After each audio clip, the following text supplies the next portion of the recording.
तो कैसे हो आप लोग। आई नो आप लोग इंजीनियरिंग से बहुत परेशान होंगे। तो आज की इस वीडियो में हम लोग करने वाले mathematical analysis of non recursive algorithm. अभी दोस्तों ये मैथमेटिकल एनालिसिस क्या है और ये कहाँ पे यूज होता है।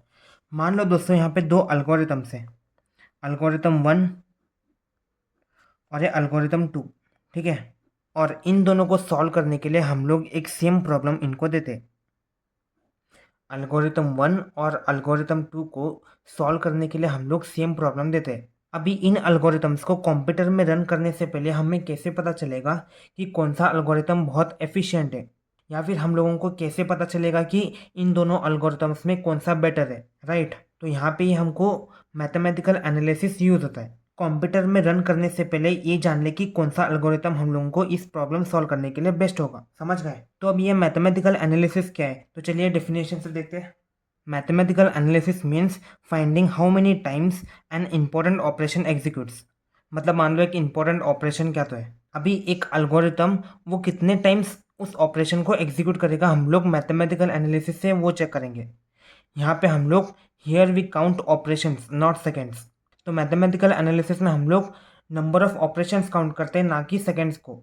ठीक है, तो ये रहा हमारा मैथमेटिकल एनालिसिस। अभी यहाँ पे क्या दिया हुआ है, mathematical analysis of non recursive algorithm. अभी ये आखिर नॉन रिकर्सिव एल्गोरिथम होता क्या है।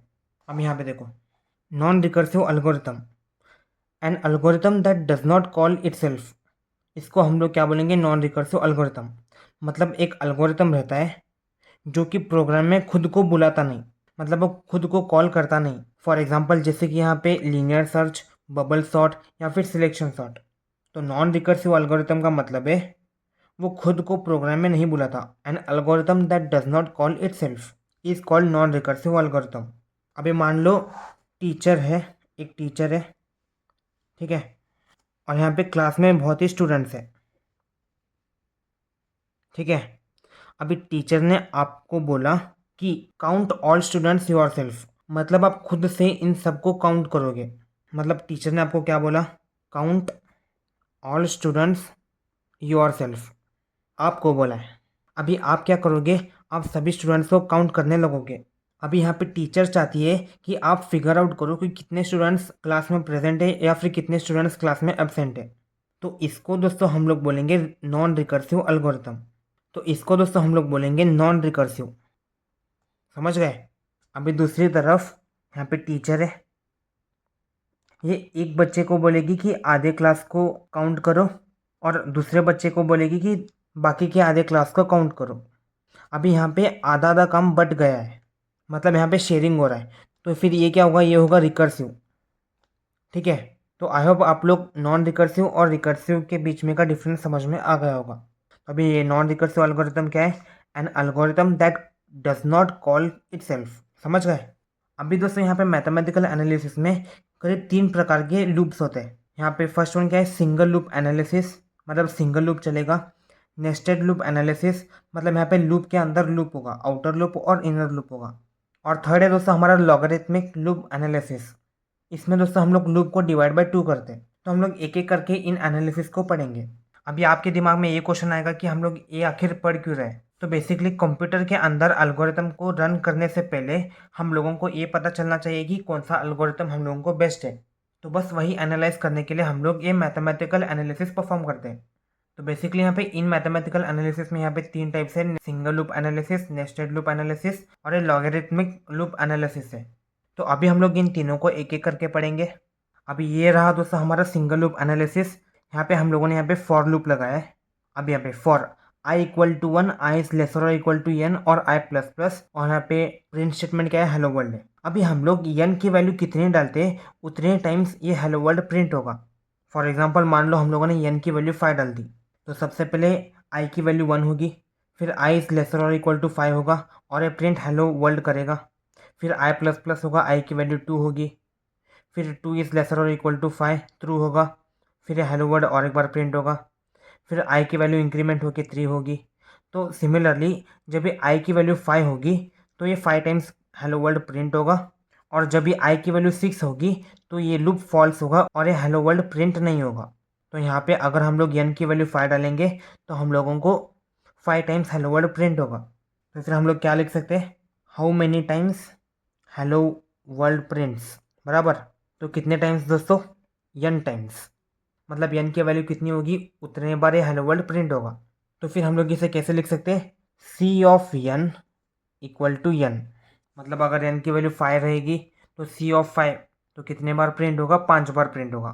तो c of n equal to n। अभी यहाँ पे कॉम्प्लेक्सिटी के अंदर आएंगे। कॉम्प्लेक्सिटी का मतलब क्या है? बिग ओ, बिग ओमेगा और बिग थीटा। वो हम लोगों ने पिछले वीडियो में भी पढ़ा था। तो अभी इस केस में दोस्तों हम लोग क्या लेंगे? बिग ओ लेंगे, बिग ओमेगा लेंगे या बिग थीटा लेंगे? कॉम्प्लेक्सिटी हम लोग बिग ओ कब यूज़ करते हैं?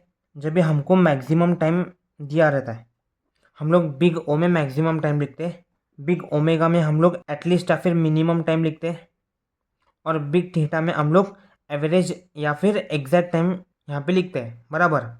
अभी इस केस में दोस्तों हम लोग n की वैल्यू कितना देते हैं उतने बार हेलो वर्ल्ड प्रिंट होगा, बराबर। तो फिर ये आएगा मैक्स, मतलब n की वैल्यू मैक्सिमम होगी। तो फिर हम लोग क्या लिख सकते हैं? Big O n times. तो ये रहा हमारी कॉम्प्लेक्सिटी सिंगल लूप एनालिसिस की, ठीक है। इसकी टाइम कॉम्प्लेक्सिटी क्या होगी? Big O of n। अभी सेकेंड एनालिसिस दोस्तों हमारा क्या है? Nested loop analysis. इसमें दोस्तों हम लोगों को लूप के अंदर लूप मिलेगा। तो यहाँ पे फर्स्ट क्या है? For I equal to 1 I is lesser और equal to N I plus plus. Second loop क्या है दोस्तों हमारा? For J equal to 1 J is lesser और इक्वल टू एन और जे प्लस प्लस। और यहाँ पे हम लोगों का प्रिंट स्टेटमेंट क्या है? हेलो वर्ल्ड है, बराबर। अभी मान लो यहाँ पे एन की वैल्यू हम लोगों ने दिया 5। अभी सबसे पहले आई की वैल्यू 1 होगी, फिर आई इज लेसर और equal to 5 i plus plus, ये ट्रू होगा स्टेटमेंट। तो फिर अभी नीचे जाएगा, मतलब सेकेंड लूप में। अभी J equal to 1 J is lesser और equal to 5 J plus plus, तो ये प्रिंट होगा। फिर दोस्तों जे की वैल्यू इंक्रीमेंट होगी 2 से, जे इक्वल टू 2 2 इज लेसर और इक्वल टू 5 और ये प्रिंट होगा। और जे प्लस प्लस मतलब जे की वैल्यू होगी 3। तो ऐसे ही जब आई की वैल्यू 1 होगी ये 5 बार प्रिंट होगा। जब आई की वैल्यू 2 होगी तो ये और 5 बार प्रिंट होगा। जब आई की वैल्यू 3 होगी तो और 5 बार प्रिंट होगा। तो ऐसे ही ये n इंटू n लूप बनता है। मतलब अभी इस केस में दोस्तों यहाँ पे 5 इंटू 5 25 टाइम्स से हेलो वर्ल्ड प्रिंट होगा। तो यहाँ पे आउटर लूप हमारा n टाइम्स, आउटर लूप यहाँ पे n टाइम्स, यहाँ पे इनर लूप ए भी n टाइम्स। मतलब टोटल कितना होगा दोस्तों? n इंटू n टाइम्स, बराबर। तो अभी इसकी कॉम्प्लेक्सिटी क्या होगी दोस्तों? Complexity big O of n square, bracket के अंदर n स्क्वायर, मतलब n इंटू n कर रहे हैं इसलिए n स्क्वायर, बराबर। इस नेस्टेड लूप एनालिसिस का कॉम्प्लेक्सिटी कितना होगा दोस्तों? Big O of n square.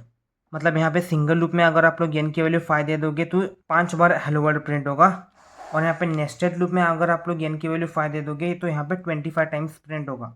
इसे अगर इजी एग्जांपल में समझाऊँ तो यहाँ पे मान लो अगर यहाँ पे 10 स्टूडेंट है, ठीक है, 10 स्टूडेंट्स, और यहाँ पे अदर 10 स्टूडेंट्स है। अभी इन सब बच्चों को बोला जाएगा कि each students should shake hand with other 10 students. मतलब हर एक स्टूडेंट बाकी के 10 स्टूडेंट से हैंड शेक करेगा। तो टोटल कितने टाइम हैंड शेक होगा दोस्तों? 10 इंटू 10 100 टाइम्स, बराबर। तो सबसे पहले ये आएगा 10 बार हैंड शेक करेगा, दूसरा आएगा ये 10 टाइम्स हैंड शेक करेगा, तीसरा आएगा ये 10 टाइम्स हैंड शेक करेगा। इसी तरह हम लोग 10 इंटू 10 100 टाइम्स करेंगे, बराबर। अभी यहाँ पे दोस्तों हमारा थर्ड लूप कौन सा आता है? Logarithmic loop analysis. इसमें दोस्तों क्या है? For I equal to n, मतलब आप लोग जो भी n की वैल्यू डालोगे वही आई की स्टार्टिंग वैल्यू होगी। और सेकेंड कंडीशन क्या है दोस्तों हमारा? इस n की वैल्यू 1 से ग्रेटर होनी चाहिए। फिर ये प्रिंट होगा एक बार, फिर आई की वैल्यू कितनी होगी? डिवाइड बाई 2 होगी। अभी फॉर एग्जांपल मान लो हम लोगों ने n की वैल्यू दे दी 8। तो यहाँ पे सबसे पहले क्या होगा? आई इक्वल टू 8 होगा, मतलब आई की वैल्यू 8। तो 8 is greater than 1, true.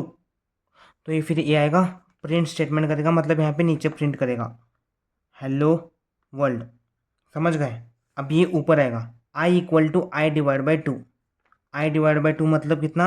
8 divide by 2 कितना होगा दोस्तों? 4 होगा। तो अभी सेकेंड आई की वैल्यू होगी 4। 4 इज़ ग्रेटर देन 1, ट्रू। तो फिर ये और एक बार प्रिंट होगा। चलो मैं यहाँ पे वर्ल्ड नहीं लिखता, सिर्फ हेलो लिखता हूँ, ठीक है। यहाँ पे सबसे पहला हेलो यहाँ पे प्रिंट होगा, बराबर। यहाँ पे सेकेंड हेलो कब प्रिंट होगा? जब आई की वैल्यू होगी 4। तो फिर 4 इज़ ग्रेटर देन 1, ट्रू। और एक बार हेलो प्रिंट होगा। अभी 4 इक्वल टू 4 डिवाइड बाई 2, तो अभी 4 डिवाइड बाई 2 कितना होगा दोस्तों? 2 होगा। तो आई की वैल्यू होगी 2, 2 इज़ ग्रेटर देन 1, तो फिर ये और एक बार प्रिंट होगा हेलो, ठीक है। तो अभी 2 इक्वल टू 2 डिवाइड बाई 2, तो ये कितना होगा दोस्तों? 1 होगा। 2 डिवाइड बाई 2 कितना होगा? 1 होगा। तो अभी आई की वैल्यू 1 होगी, 1 इज़ ग्रेटर देन 1 फॉल्स, तो फिर हमारा फाइनल आउटपुट कितने बार आएगा दोस्तों? यहाँ पे 3 बार हेलो प्रिंट होगा, ठीक है। तो यहाँ पे सिमिलरली दोस्तों अगर हम लोग n की वैल्यू 16 डालेंगे तो फिर ये 4 टाइम्स आएगा। सबसे पहले यहाँ पे 16, फिर 16 डिवाइड बाई 2 8, ये सेकेंड टाइम, 8 डिवाइड बाई 2 4, तो ये फिर ये थर्ड टाइम, और 4 डिवाइड बाई 2 2, मतलब ये 4 टाइम। अगर आप लोग n की वैल्यू 16 डालोगे तो 4 टाइम्स हेलो प्रिंट होगा, ठीक है। मतलब इसका क्या है? कंटिन्यू अंटिल 1, मतलब जब तक 1 नहीं आएगा तब तक ये लूप कंटिन्यू होता चला जाएगा। तो फिर हम लोग इसका सी ऑफ n क्या लिख सकते हैं? इक्वल टू लॉग n, बराबर। अभी दोस्तों इसका कॉम्प्लेक्सिटी क्या होगा? Complexity big O of log n, ठीक है। तो अभी दोस्तों हम लोगों ने यहाँ पे 3 लूप एनालिसिस पढ़ लिया है, सिंगल लूप, नेस्टेड लूप और ये लॉग अरिथमेटिक लूप। तो अभी दोस्तों हम लोग इसका फॉर्मूला देखेंगे। फॉर्मूला, तो इसका दोस्तों फॉर्मूला क्या है? C of n equal to summation of I equal to 1 to n, और यहाँ पे सी ऑफ आई। इसका मतलब क्या है दोस्तों? Total work equal to sum of all individual operation. समझ में नहीं आया तो फिर यहाँ पे देखो एक एग्जांपल से समझाता हूँ। यहाँ पे मंडे, ट्यूसडे और वेडनेसडे, मतलब 3 डेज है। अभी मंडे को आप लोगों ने 5 टास्क कंप्लीट कर दिया, ट्यूसडे को आप लोगों ने 8 टास्क कंप्लीट कर दिया, और वेडनेसडे को आप लोगों ने 7 टास्क कंप्लीट कर दिया, ठीक है। अभी टोटल कितना होगा दोस्तों? टोटल टास्क आप लोगों ने कितना कंप्लीट किया? 5 + 8 + 7, 8 + 7 15, और 15 + 5 20, तो फिर टोटल आप लोगों ने 20 टास्क कंप्लीट कर दिया। तो यही सेम यहाँ पे भी फॉर्मूला पे भी अप्लाई होता है। Total work equal to sum of all individual operation, मतलब अलग अलग ऑपरेशन को आप लोग टोटल करोगे। तो यही दोस्तों ये फॉर्मूला है, C of n equal to summation of I equal to 1 to n into C of I, ठीक है। अभी जल्दी से हम लोग यहाँ पे कंपैरिजन करते हैं। तो सबसे पहले हम लोगों ने कौन सा पढ़ा? Single loop. इसका कॉम्प्लेक्सिटी कितना होगा दोस्तों? बिग ओ ऑफ n, बराबर। फिर हम लोगों ने पढ़ा nested loop, big O of n square. और थर्ड हम लोगों ने पढ़ा दोस्तों डिवाइड बाई 2 का मतलब है लॉग अरिथमिक लूप एनालिसिस। इसको आप लोग डिवाइड बाई 2 भी लिखो या फिर लॉग अरिथमिक लिखो तो भी चलेगा। इसका क्या था दोस्तों?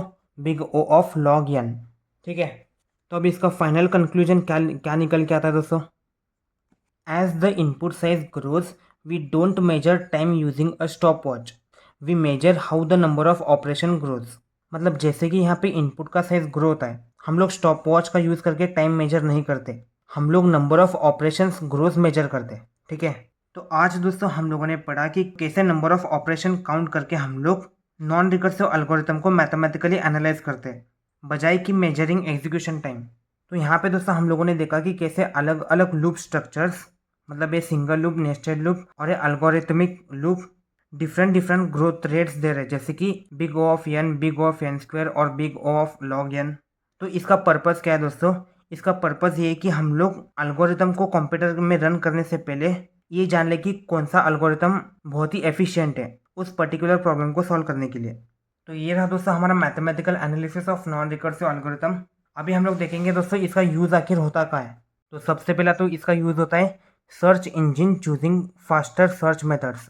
जब भी आप लोग गूगल में या फिर कहाँ पे भी सर्च करते हो तो फिर वो आप लोगों को टॉप में ही ऑप्शंस दिखाता है। तो ये एल्गोरिथम दोस्तों आप लोगों को फास्टेस्ट सर्च मेथड्स प्रोवाइड करते हैं। और सेकेंड यहाँ पे Google maps finding shortest route. आप जब भी ट्रैवल करते हो तो आप लोगों को गूगल मैप्स में शॉर्टेस्ट पाथ दिखाता है, तो वहीं पे ये एल्गोरिथम्स भी काम आते हैं। और फिर social media platforms handling millions of users. Platform जैसे कि इंस्टाग्राम, फेसबुक, यूट्यूब, यहाँ पे दोस्तों मिलियंस ऑफ यूज़र्स रहते हैं, बराबर। तो उन सबको हैंडल करने के लिए भी हम लोगों को एफिशिएंट एल्गोरिथम लगता है। तो इन केसेस में दोस्तों ये एल्गोरिथम यहाँ पे वर्क होता है। तो आई होप दोस्तों आप लोगों को आज का ये mathematical analysis of non recursive algorithm का टॉपिक समझ में आ गया होगा। तो आज के लिए बस इतना ही, मिलते हैं अगले किसी वीडियो में, तब तक के लिए बाय।